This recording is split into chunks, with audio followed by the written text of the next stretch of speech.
Muy buenos días, que el Señor le bendiga grandemente. Hoy vamos a iniciar lo que es un estudio más acerca de al fin de los tiempos, en particular lo que tiene que ver con eh, el reinado de 1000 años. Antes de iniciar con esta clase, vamos a hacer una oración inicial, así que vamos a orar. Poderoso buen Dios que está en los cielos en todo lugar, le damos las gracias por estar aquí reunidos. Gracias nuevamente por permitirnos compartir un momento más sobre su palabra. Bendiga a todas las personas que no tienen la oportunidad. Usted sea con ellos, ya sea que estén malos, no estén bien de salud, Dios usted sea con ellos. También con las personas que están reunidas alrededor del mundo a través de esta plataforma y de cualquier otra plataforma. Gracias por todas las bendiciones que usted nos da. En el nombre de Cristo Jesús pedimos estas cosas. Amén. Bien, hermanos, que el Señor les bendiga grandemente. Hoy estamos el primer día de la semana reunidos para compartir un momento más acerca de una porción más acerca de su palabra. Así que el tema que vamos a tratar hoy va a ser un tema que es continuación de los temas que hemos estado tratando anteriormente y tiene que ver acerca de los eventos finales. En este caso tiene que ver con lo que es el reinado milenario. Entonces, este texto, esta clase que cogimos no tiene nada que ver con la situación actual en estos momentos del coronavirus, así porque el tema ya fue escogido mucho tiempo atrás. Así que no piense que lo cogemos fue por las situaciones actuales. No fue así. Ya lo habíamos escogido mucho tiempo antes. Entonces, antes de iniciar, vamos a leer un capítulo que se encuentra en Apocalipsis, capítulo 20, versículo 4. Vamos a ir al libro de Apocalipsis, capítulo 20, versículo 4. Y el versículo dice de la siguiente manera. Dice así: también vi tronos, y se sentaron sobre ellos, y se les concedió autoridad para juzgar. Y vi las almas de los que habían sido decapitados por causa del testimonio de Jesús y de la palabra de Dios. Y a los que no habían adorado a la bestia, ni a su imagen, ni habían recibido la marca sobre su frente, ni sobre su mano, y volvieron a la vida y reinaron con Cristo por 1000 años. Bien, aquí en este texto, hermano, podemos encontrar muchas cosas en las cuales podemos enfocarlo, ya sea en el dragón, ya sea en el abismo, ya sea en la llave, ya sea en la cadena, ya sea en lo que tiene que ver con la supuesta segunda resurrección que dicen que va a haber. Muchos estudiosos de la Biblia dicen que va a haber una segunda resurrección. Pero hoy vamos a analizar qué realmente quiere decir el capítulo. Así que vamos a iniciar con el reinado de 1000 años. La pregunta es: ¿qué hay del reinado de los 1000 años? Vamos a enfocarnos de en qué se trata este reinado de 1000 años, de qué se trata, de quién está hablando el autor y todas esas cosas. Así que vamos a iniciar con lo que tiene que ver con lo que ya dije, que el capítulo de Apocalipsis, capítulo 20, es uno de los más controversiales que nosotros podemos encontrar en la Biblia. Es más, muchas doctrinas se fundamentan en este solo capítulo y versículo, en el capítulo 20, versículo 4, y en otras del capítulo 20, versículo 1 al 10. Principalmente lo que es la doctrina del premilenialismo, que tiene que ver con lo que vamos a estudiar hoy. Una de las afirmaciones de los premilenialistas tiene que ver con que Cristo vendrá a la tierra a reinar 1000 años literalmente en la ciudad literal de Israel sobre la ciudad actual literal de Jerusalén, en el trono literal de David. Eso en sí lo que quiere decir una de las doctrinas una de las ramas del premilenialismo. Entonces, como ya lo dije, es uno de los capítulos más controversiales. Otra cosa que tenemos que ver es que el libro de Apocalipsis, y lo repetiré muchas veces, está lleno de figuras, de símbolos, de cuadros e imágenes.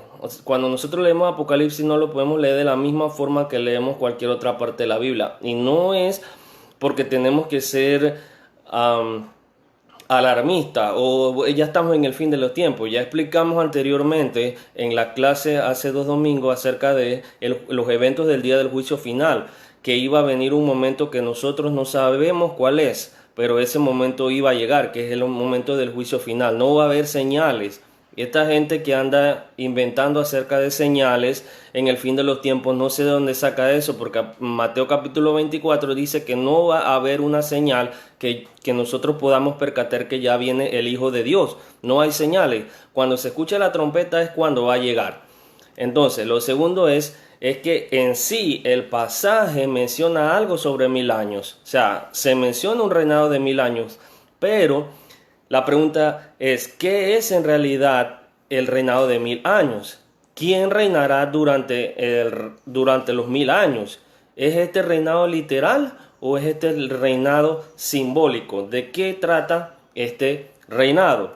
Entonces, en el capítulo de Apocalipsis es importante, este capítulo, el capítulo 20 es importante, pero no por el hecho de que es acerca de los 1000 años, no es por ese hecho, es por el hecho de que el capítulo en sí trata de la victoria de Jesús y sus hijos contra contra Satanás y sus seguidores. De eso trata todo el libro de Apocalipsis. Todo el libro de Apocalipsis trata acerca de la victoria del bien sobre el mal. En este caso, la victoria de Jesús y sus hijos sobre Satanás y sus seguidores. Entonces, antes de iniciar a lo que es la profundidad del estudio, vamos a indicar que existen 3 tipos de postura con respecto a este texto en particular. La primera postura que existe es el postmilenialismo. El postmilenialismo es un punto de vista que los 1000 años constituyen una figura actual de la era cristiana. O sea, ellos dicen que en la actualidad la era de la iglesia es la era de los 1000 años. Entonces los 1000 años terminarán y cuando los 1000 años terminen, entonces el Señor Jesús va a venir y va a haber la resurrección de los muertos y va a venir el juicio final. Entonces el postmilenialismo en sí solamente dice que los 1000 años es antes de la venida de Jesús. Ese es el postmilenialismo. Luego existe el amilenialismo, que es la corriente que expone que la figura de los 1000 años es un simbolismo de algo completo. O sea que los 1000 años significa completitud. Al igual que la postura postmilenialista, el amilenialista y el postmilenialista creen en la resurrección, creen en el regreso de Jesús y creen en el juicio final. Algo muy diferente de lo que creen los premilenialistas. Y ahorita vamos a observar de qué trata eso. Entonces el tercer punto de vista o la tercera posición que existe con respecto a este texto es el premilenialismo. Es el punto de vista de que Jesús retornará a la tierra y reinará por 1000 años. Jesús va a retornar a la tierra, va a reinar por 1000 años y va a sentarse en el trono literal de Jerusalén, en el trono literal de David, y después de eso, antes de que suceda la resurrección va a suceder esto. Primero va a venir Cristo, va a reinar 1000 años. O sea, ya después ustedes conocen eso, o si no lo conocen, más adelante vamos a hablar de eso, acerca de que va a venir el rapto, va a venir una gran tribulación, después va a venir Cristo, va a reinar 1000 años con los justos, porque va a haber una primera resurrección. La primera resurrección es la resurrección de los justos, y después va a venir la segunda resurrección. Después que pasen los 1000 años, van a resucitar supuestamente los injustos. Entonces, vemos aquí que los premilenialistas creen en eso mismo que yo dije, que existen dos resurrecciones. La primera resurrección es antes del juicio y tiene que ver con la resurrección de los justos. Esos justos van a reinar supuestamente con Cristo. Y la segunda es que va a existir la resurrección de los injustos, que eso va a ser después del milenio. Esto realmente contradice ya una escritura que Juan capítulo 5 dice el mismo Señor Jesús que cuando va a haber la resurrección, todos vamos a resucitar al mismo tiempo, los que estén muertos evidentemente, ya sean justos o injustos, van a resucitar al mismo tiempo. No existen dos resurrecciones. Entonces, ¿con cuál promesa usted se queda? ¿Con la de un premilenialista, que es la invención de un hombre, o con la palabra de Jesús que dijo que la resurrección iba a ser igual para todos? Entonces, estos son los puntos de vista que existen: postmilenialista, amilenialista y premilenialista. Ahora vamos a ir a lo que dice la crema del texto. En sí esta clase es un poco larga, pero porque tiene mucho material, pero la trataré de compactar para que entendamos algo acerca del reinado de 1000 años, porque este reinado de 1000 años lo defiende, esta posición la defienden muchos creyentes en Jesús y en Dios. Muchos grupos religiosos defienden la posición de los 1000 años. Ahora, algo importante es unas consideraciones que tenemos que tener cuando estudiamos el libro de Apocalipsis. La primera es que la revelación, que es lo que significa Apocalipsis, significa revelación, es un libro apocalíptico. Usted dirá, pero eso lo dice el nombre. No, pero es importante establecer esto porque Apocalipsis quiere decir que el mensaje es transmitido en forma encriptada. Así como las transacciones de su banco son hechas encriptadamente, la palabra encriptada significa que está siendo cubierto. O sea, es algo que necesita una llave o un intérprete para yo poder entender qué es lo que dice el mensaje. En este caso, Apocalipsis es un libro que está en forma encriptada. ¿Por qué? Porque el lenguaje es simbólico, no es un lenguaje literal, es un lenguaje simbólico. No es lo mismo yo hablar literalmente a yo hablar simbólicamente. Lo segundo es que cada capítulo de Revelaciones o de Apocalipsis nos muestra una historia a través de cuadros o imágenes. Cuando Juan tuvo la visión, es como si él hubiera visto o abrió un libro de fotos, ¿verdad? Un fotoálbum, y él vio imágenes y vio cuadros y él escribió acerca de las imágenes y cuadros. Entonces debe haber una forma de interpretar esto. En el Antiguo Testamento también existen libros apocalípticos, así que no debe ser un problema para la persona que estudia la Biblia, no debe ser un problema leer el libro de Apocalipsis, porque en el Antiguo Testamento libros como Isaías, Ezequiel, Daniel y Joel son ejemplos de literatura apocalíptica. Esos libros son escritos en literatura en la forma apocalíptica.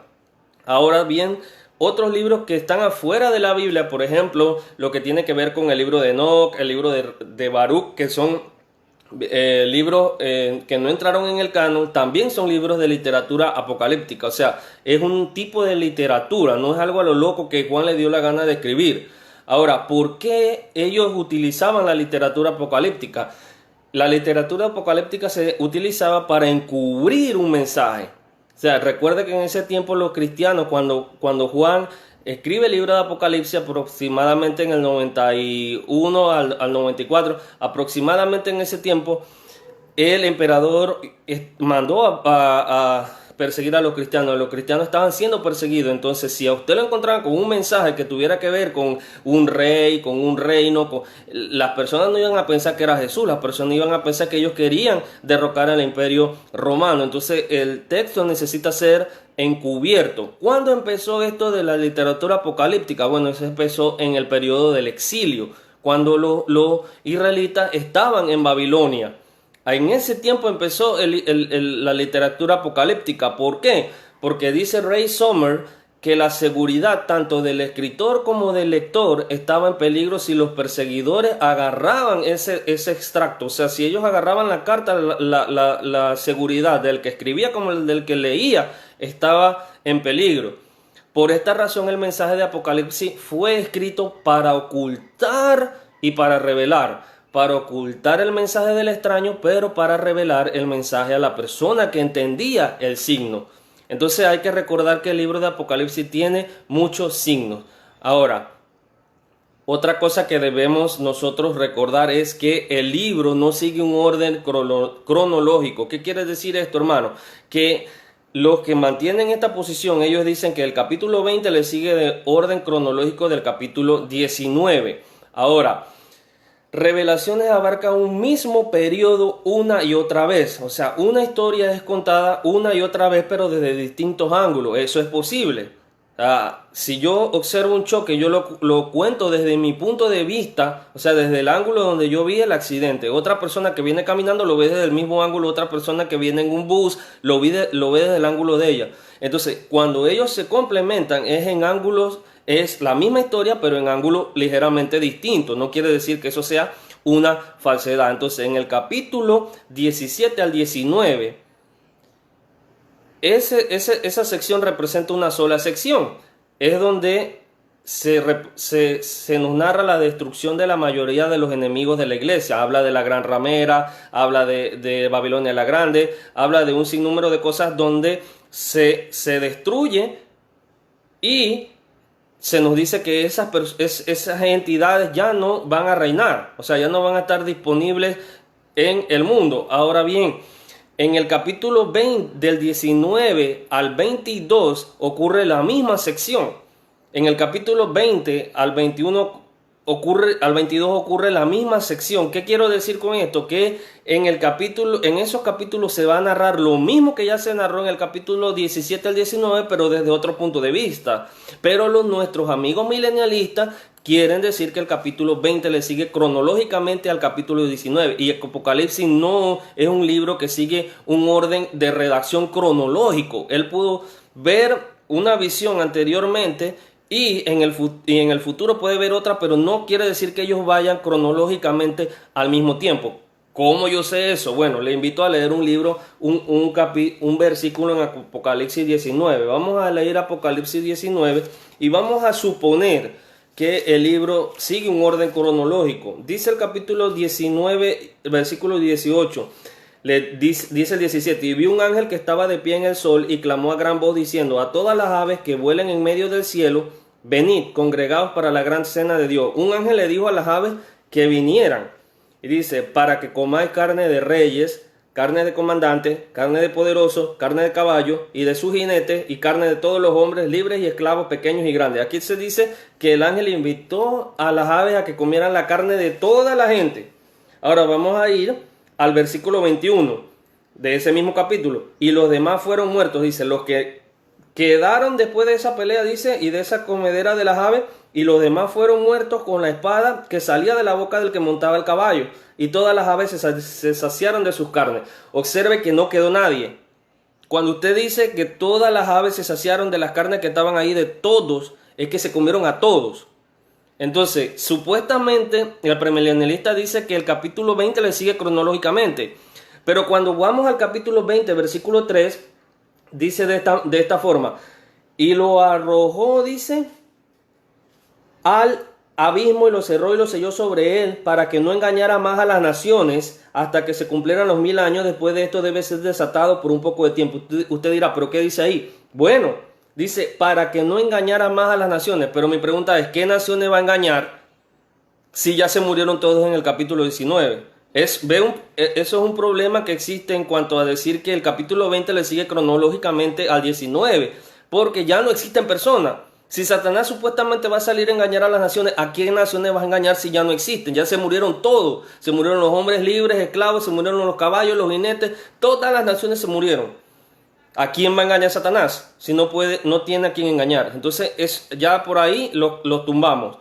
Ahora, los capítulos, lo que tiene que ver con otra cosa que debemos considerar es que la victoria de Jesús y sus hijos sobre Satanás y los suyos sigue siendo el énfasis del libro.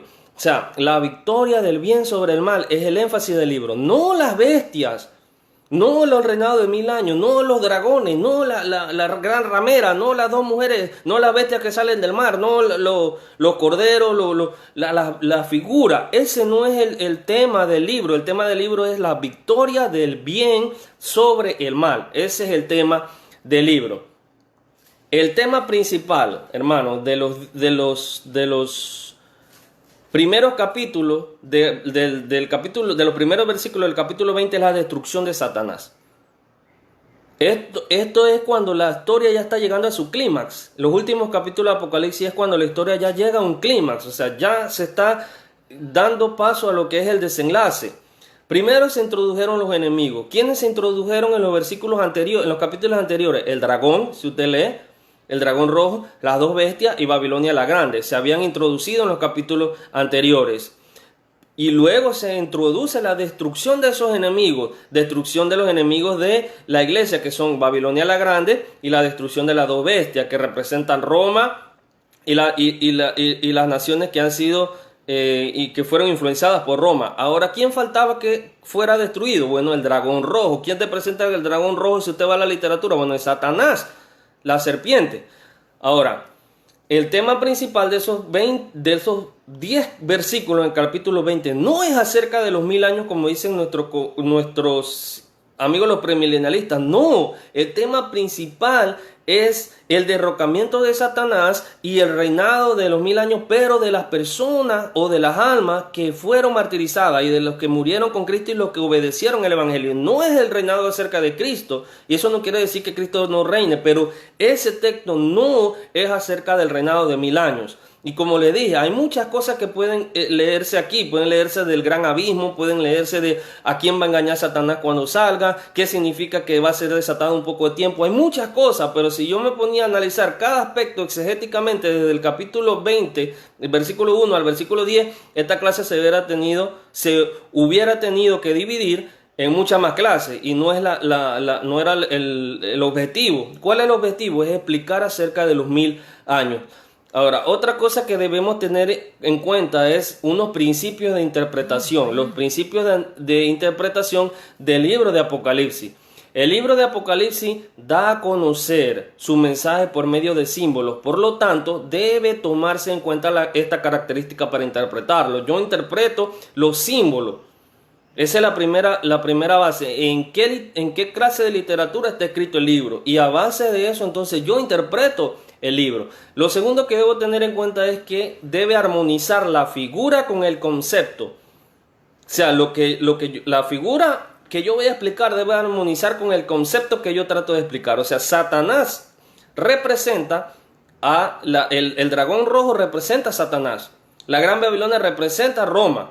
O sea, cada figura representa un concepto. Ahora, hay que considerar otra cosa. Hay que evitar sacar de la figura más significado de lo que ella quiere expresar. ¿Qué quiere decir esto en las palabras del buen panameño?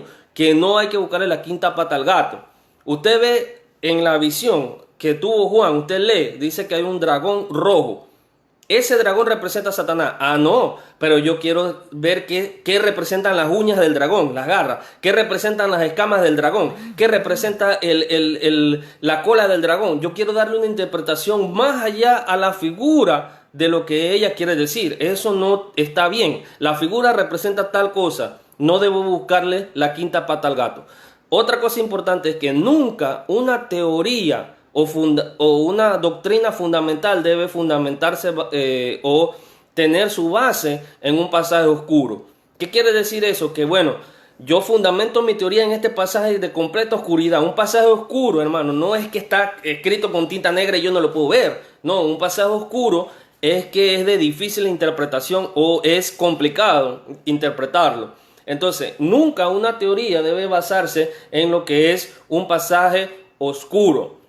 En este caso, la teoría del premilenialismo está basada en este pasaje oscuro. Quinto, nunca interprete un pasaje figurado de un modo tal que contradiga la llana enseñanza de la otra escritura. O sea, nunca debe ser una teoría fundamentada a tal punto que contradiga una enseñanza de la escritura. Observe que ya nosotros vimos una contradicción que existe entre lo que dicen los premilenialistas, que va a haber dos resurrecciones, la resurrección de los justos y la resurrección de los injustos, dicen ellos, pero el Señor Jesús dice que solamente va a haber una sola resurrección para todos. Entonces, ¿a quién le quiere creer?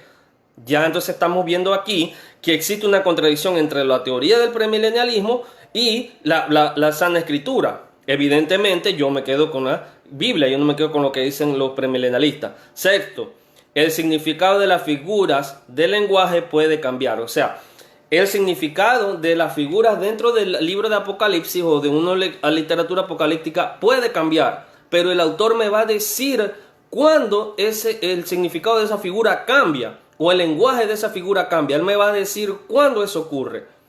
Me va a decir, el dragón representa tal, pero al introducirme si el dragón representa ahora a otra persona o a otro concepto, él me va a decir lo que representa.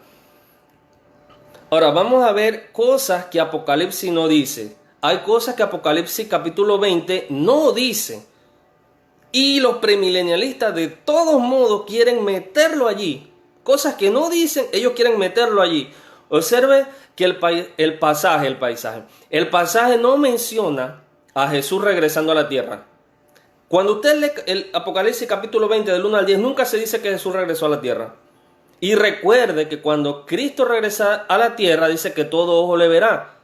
Y todos saldrán a resurrección de su sepulcro, no solamente los justos.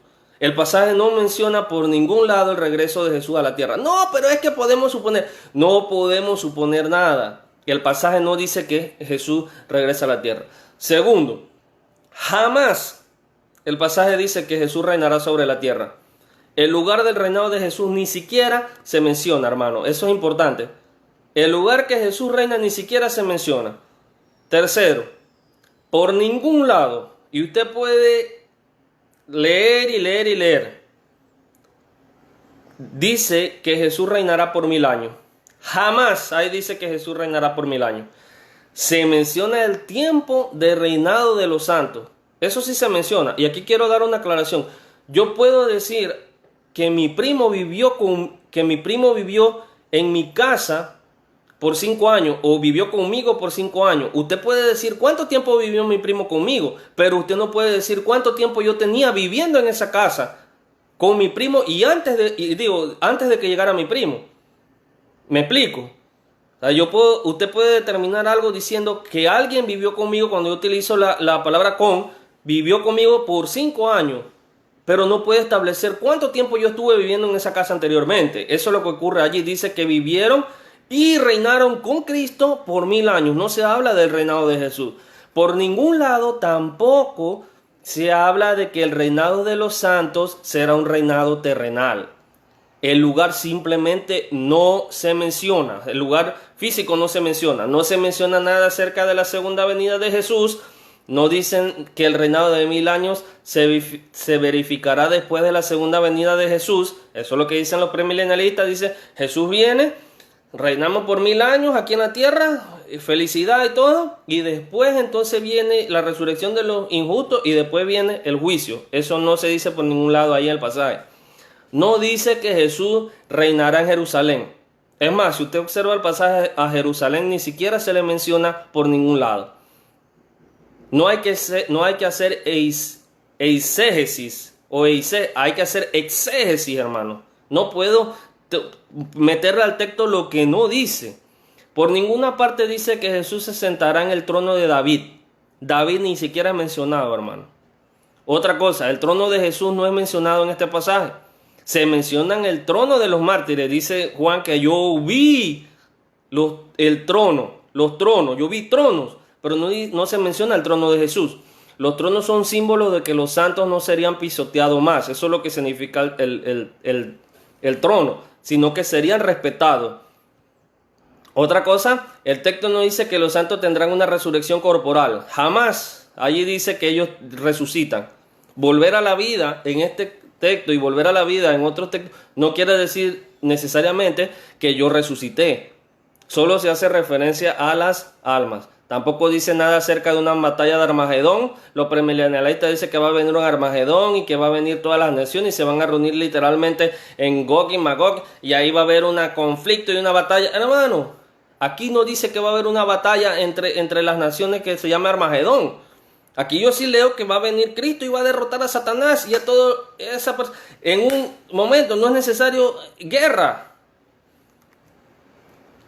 Bien, ahora vamos a ver lo que otras partes de la Biblia dicen al respecto de esta teoría, o qué dice al respecto del reinado de los 1000 años. Los pasajes altamente simbólicos, hermanos, no deben contradecir la enseñanza plena de la Biblia. Eso ya lo vimos. O sea, yo no debo basar mi teoría en un pasaje simbólico.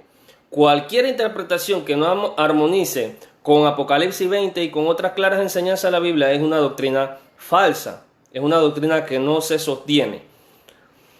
¿Qué enseñan otras partes de la Escritura acerca del reinado de Jesús? Vamos a ver qué pasa con el reinado de Jesús en otras partes de la Escritura, no solamente en Apocalipsis 20.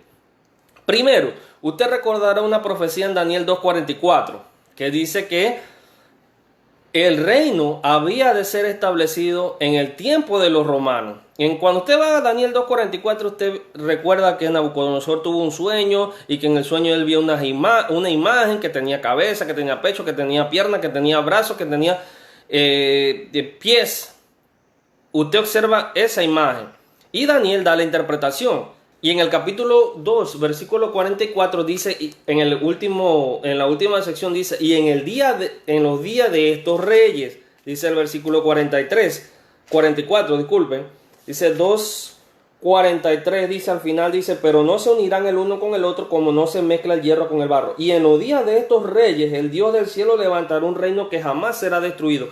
¿Qué día de qué reyes? Bueno, Daniel está hablando del último que él mencionó, que según la historia es el imperio romano. El primer reino era el imperio babilónico, después seguía el imperio medo-persa, después seguía el imperio griego con Alejandro Magno y por último era el imperio romano. Dice que en los días del imperio romano el reino de Dios iba a ser establecido. No en este tiempo. O sea, para el premilenialista, si nosotros somos premilenialistas o creemos en el premilenialismo, el imperio romano literalmente y físicamente tiene que volver a existir en nuestro tiempo o en el tiempo que venga Cristo. Entonces el imperio romano existe para que Cristo pueda establecer su reino. Otra cosa, para los premilenialistas la iglesia no es el reino. La iglesia fue un segundo plan que se le ocurrió a Dios porque Cristo no pudo cumplir con el propósito que Él vino a hacer, que fue establecer su reino. Observe, ellos están diciendo que Dios falló en algo. Mire esa teoría tan extravagante. 2. Existe una preparación para la venida del reino. Vamos a leer un pasaje en Marcos capítulo 1 versículo 15 y vamos a ver cuándo fue que ocurrió el reino. En Marcos capítulo 1 versículo 15 el autor me dice así: y diciendo Jesús, el tiempo que se ha cumplido y el reino de Dios se ha acercado, arrepentidos y creer en el evangelio. Dice que el reino de Dios se ha acercado. Observe, el mismo Jesús está diciendo que el reino que profetizó Daniel en 2:44 dice que ya se había acercado. El reino, hermano, es lo mismo que la iglesia. El reino es la iglesia. El reino no es el reino literal de Israel en el tiempo de David. No, hermano. El decir el reino es equivalente a decir la iglesia. Dice Juan capítulo 3 versículo 5: de cierto te digo que si no nacieres del agua y del espíritu no puedes entrar ¿a dónde? Al reino de los cielos. No puedes entrar al reino de los cielos. El reinado de Jesús, hermano, inició cuando Él ascendió al cielo y se sentó a la diestra de Dios. En Daniel 7:12, otro texto que utilizan mucho los premilenialistas para dar malas interpretaciones acerca de lo que tiene que ver con el milenio. Dice Daniel 7, capítulo 12, dice así: a las demás bestias se le quitó el dominio, pero le fue concedida una prolongación de la vida por un tiempo determinado. Y dice el 13: seguí mirando en las visiones nocturnas, dice Daniel, y he aquí con las nubes del cielo venía uno como un hijo del hombre. ¿Usted quién cree que es ese que venía como un hijo del hombre? Jesús, que se dirigió al anciano de días. El anciano de días es el Dios el Padre, y fue presentado ante él, y le fue dado, dice, dominio, gloria. ¿Qué más le fue dado? Un reino para que todos los pueblos, naciones y lenguas le sirvieran. Ya Cristo está reinando, hermano. Cuando usted lee Lucas capítulo 19 del 12 al 15 y cuando usted lee Hechos capítulo 1 y Hechos capítulo 2 versículo 33 al 36, usted ve que ya Cristo está reinando en la actualidad. Jesús mismo, hermano, en Juan capítulo 18 versículo 36 dijo: mi reino no es de este mundo. Ahora, de acuerdo con el pasaje que dice Jesús, dice: mi reino no es de este mundo, o sea, físico. Entonces, ¿de dónde es el reino de Dios?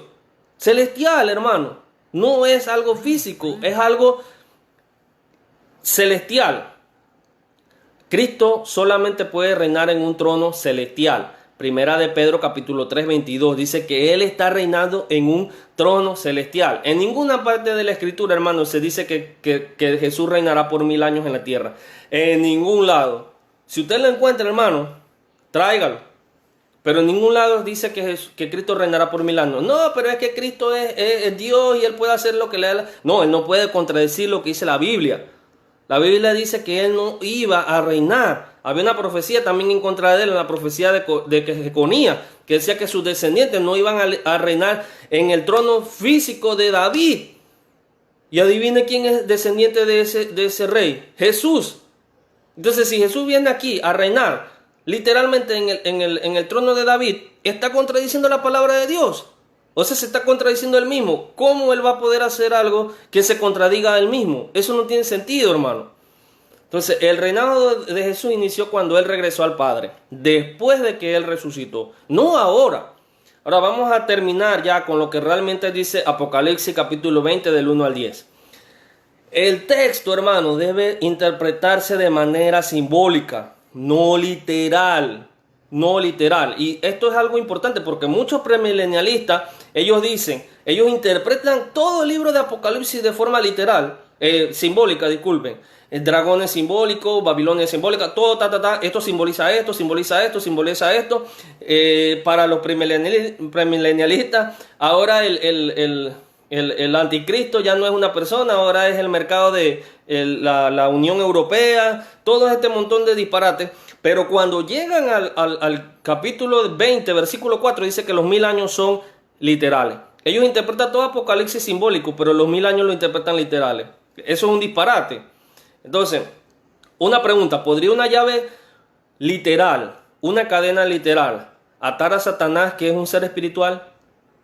O sea, piense por un momento, ¿cómo tiene que ser esa cadena? ¿Cómo tiene que ser ese candado? ¿Cómo tiene que ser esa llave para atar a un ser espiritual? ¿Cómo te ata un ser espiritual? Todo Apocalipsis está lleno de lenguaje simbólico. ¿Por qué habríamos de considerar este capítulo literal? Cuando se habla de que se ata a Satanás, hermano, no es que se ata de la forma como usted ata del todo, sino que usted le pone un límite. Dios le puso un límite. Usted puede amarrar un perro y él puede seguir haciendo estragos de acuerdo a la circunferencia de esa cadena o de lo que él haga. Si usted está salvo, si usted está lejos del perro, pero si usted entra en el círculo donde está el perro, usted va a sufrir daño. Eso es lo que quiere decir que Satanás está atado, está limitado, ya no puede ingresar en el cuerpo de los seres humanos y ejercer dominio como antes. Ya eso no puede hacerse. En Apocalipsis 6 se mencionan unas almas que hay debajo del altar. Son las mismas almas que se mencionan en el capítulo 20. Dice, y vi tronos y vi unas almas. Estas almas representan las almas de los mártires. Ellas preguntan en el versículo 6, ¿cuándo, Señor, se va a vengar nuestra sangre? Y dice el ángel en el capítulo 6, versículo 11, esperen un momento que ustedes van a ser vengados. Y fueron vengados en Apocalipsis 19, en Apocalipsis también 17, versículos 5 al 6, y aquí en Apocalipsis 20, versículo 4, las almas son vengadas. Ya no están debajo del altar, ahora están en una posición de superioridad en el sentido de que ahora están con Cristo, reinando con Cristo, la completitud con Cristo, están siendo recompensados por la promesa que Cristo le dio. Satanás sería atado por un largo tiempo. Y en lugar de estar bajo el altar, esas almas estarían sentadas sobre tronos. Apocalipsis 24 a 6, hermanos, no se trata acerca del reinado de Cristo, sino del reinado de los que vivieron para Cristo. O sea, los cristianos, dice la palabra, y reinaron con Cristo.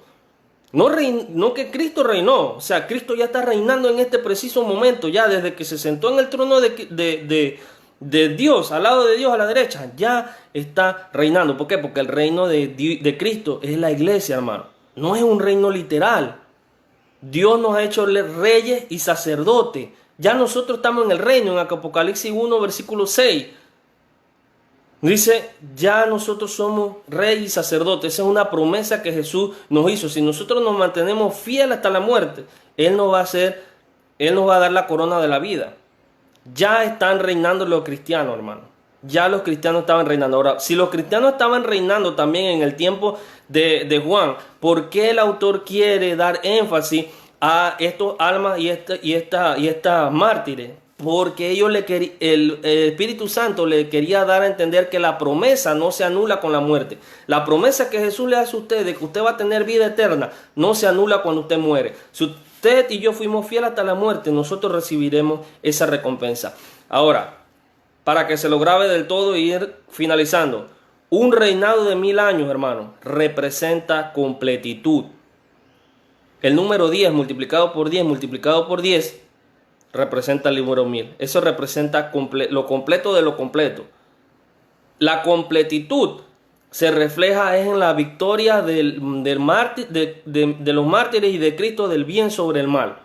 No significa que Cristo va a venir ¿cómo es que se llama? A reinar literalmente en Jerusalén. Los 1000 años son un número simbólico, hermano. Los 1000 años no deben ser tomados como un periodo, sino que debe ser tomado como un concepto. ¿Cuál es el concepto de los 1000 años? La completitud, igual que el concepto de los 144.000. El concepto de los 144.000 es la completitud. No tiene nada que ver que nada más son 140.000 personas que van a ser salvas. Nada de eso.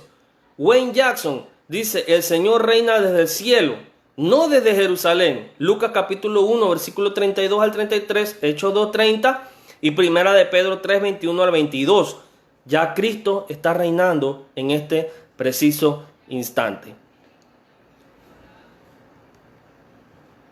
El pasaje, como se ha dicho, hermano, expresa el reinado de los fieles hijos de Dios con Cristo. No es el reinado de Jesús lo que enfatiza el concepto de los 1000 años. Es el reinado de los hijos de Dios. El reinado de los 1000 años es el reinado de cuando se está reinando en completitud con Cristo. Para concluir, hermano, los versículos que estudiamos se centran en los cristianos que murieron por su creencia en el primer siglo. La muerte no anuló la promesa que había hecho Jesús. O sea, el libro de Apocalipsis, él se centra en esos cristianos que murieron en el primer siglo, pero eso no quiere decir que yo no pueda extraer una aplicación. Claro que sí podemos extraer una aplicación para nosotros. ¿Y cuál es la aplicación, hermano? Que todas las bendiciones que se le prometieron a los mártires en Revelaciones capítulo 20 también están disponibles para usted, amigo que nos escucha, y para mí. ¿De qué forma están disponibles? Bueno, el pecador arrepentido puede conocer la verdad, puede ser un sacerdote del Altísimo, hermano, puede reinar con Jesús por 1000 años, pero no 1000 años físicos y literales. Ese es un reinado completo y total. Cuando usted oye la palabra de Dios, Romanos capítulo 10 versículo 17, cuando usted cree la palabra de Dios, Marcos 16:16, cuando usted se arrepiente, Hechos capítulo 2 versículo 38, cuando usted confiesa, Romanos capítulo 10 versículo 9, y cuando usted se bautiza, Hechos 2:38 y Marcos 16:16, y cuando usted sigue fiel hasta la muerte, Apocalipsis 2:10, usted entonces puede reinar con Cristo por 1000 años. Cuando nosotros cumplamos el plan de salvación y cuando seamos fieles hasta la muerte, un hijo fiel de Dios, nosotros reinaremos con Cristo 1000 años. O sea, reinaremos con Cristo completa y totalmente. La Biblia enseña que Jesús está reinando en este momento, hermano. No menciona nada acerca de un reinado futuro de 1000 años literales en la ciudad literal de Jerusalén, sobre el trono literal de David. No se menciona nada de eso, hermano. Jesús está sentado en el trono celestial, donde ha estado sentado reinando desde que ascendió al Padre. Hechos 2:30 al 36. Y quiero terminar con un último versículo para ver qué me dice mi hermano Juan. En Juan 1, en Apocalipsis capítulo 1, versículo 9. Yo, Juan, vuestro hermano y compañero en la tribulación. Dice, en el reino. Hermano, cuando Juan escribió Apocalipsis, ya estaba en el reino. Entonces, Juan, ¿cuántos años tiene si el reino no ha sido establecido? 2000 años. En Colosenses capítulo 1, versículo 13 dice que Cristo nos trasladó del reino de las tinieblas al reino de su amado Hijo. Ya en los tiempos de Pablo el reino existía. Así que, hermano, no se deje confundir por este reinado de 1000 años. No es literal, es algo que representa la completitud de los que son fieles. Los hijos fieles de Dios van a reinar con Cristo de forma completa y total. Así que gracias por escucharnos en nuestra transmisión de la clase que se trata acerca del fin de los tiempos y acerca de esta, particularmente acerca del reinado de los 1000 años. Así que Dios les bendiga ricamente y grandemente. Vamos a iniciar en unos minutos el culto de adoración. Así que el Señor les bendiga y Dios siempre sea con ustedes. Hasta luego.